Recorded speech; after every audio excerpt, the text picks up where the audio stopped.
திருக்கடையூர் அமிர்தகடேஸ்வரர் சாமி கோயில் கும்பாபிஷேக விழா கோலாகலமாக நடைபெற்றது. இது தொடர்பான கூடுதல் விவரங்களை நம்முடைய செய்தியாளர் கிருஷ்ணகுமாரிடம் கேட்கலாம்.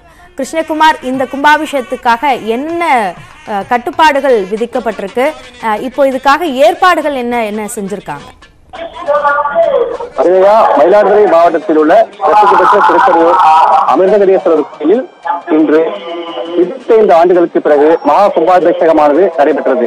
மயிலாடுதுறை மாவட்டம் தரங்கம்பள்ளி திருக்கடையூரில் உள்ள அபிராமி சமேத அமிர்தகடேஸ்வரர் கோயிலானது தேவார பாடல் பெற்றதும் மார்கண்டேயனுக்காக யமனை வதம் செய்து மார்கண்டேயனுக்கு சிரஞ்சீவி என்ற வரத்தை அளித்த தலம். அப்பிரட்ட தலங்களில் ஒன்றான இக்கோயிலில் பீமரத சாந்தி, சதாபிஷேகம், மகாபிஷேகம், கனகாபிஷேகம் உள்ளிட்ட பல்வேறு வயதினர் 60 முதல் 100 வயது உள்ள பலரும் இங்கு சிறப்பு பூஜைகளை செய்து வழிபடுவது இக்கோயிலின் சிறப்பு அம்சமாகும். மாநிலத்துக்கு சொந்தமான இக்கோயிலில் 25 ஆண்டுகளுக்கு பிறகு இன்று மகா கும்பாபிஷேகமாக நடைபெற்றது.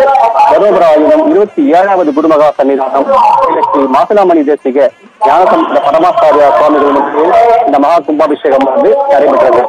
இதற்காக கடந்த 23ஆம் தேதி யாகசாலை பூஜைகள் தொடங்கப்பட்டு தினசரி 2 கால பூஜைகள் நடைபெற்றது. இன்று கும்பாபிஷேக நாளான இன்று காலை 8வது பூஜை தொடங்கியது.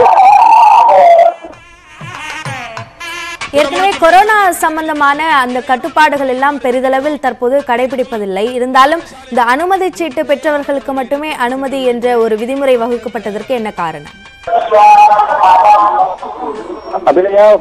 கொரோனா என்பது மயிலாடுதுறை மாவட்டத்தில் கடந்த 20 நாளாகவே முற்றிலுமாக குறைந்துள்ளது. கொரோனா பாதிப்பு என்பது 20 நாட்களாக இல்லாத நிலையில் உள்ளது. இதையடுத்து மயிலாடுதுறை மாவட்டத்தில் இந்த விழாவை நடத்துவதற்கு அரசு அனுமதி அளித்துள்ளது. இதையடுத்து தஞ்சை சடக டிஐஜி தலைமையில் 1500க்கும் மேற்பட்ட போலீசார் பாதுகாப்பு பணியில் ஈடுபட்டுள்ளார்கள். பக்தர்களுக்கு முகக்கவசம் அணிந்து வர வேண்டும் என்ற கட்டுப்பாடுகளை விதித்து உள்ளே அனுமதித்தார்கள். விவரங்களுக்கு நன்றி கிருஷ்ணகுமார்.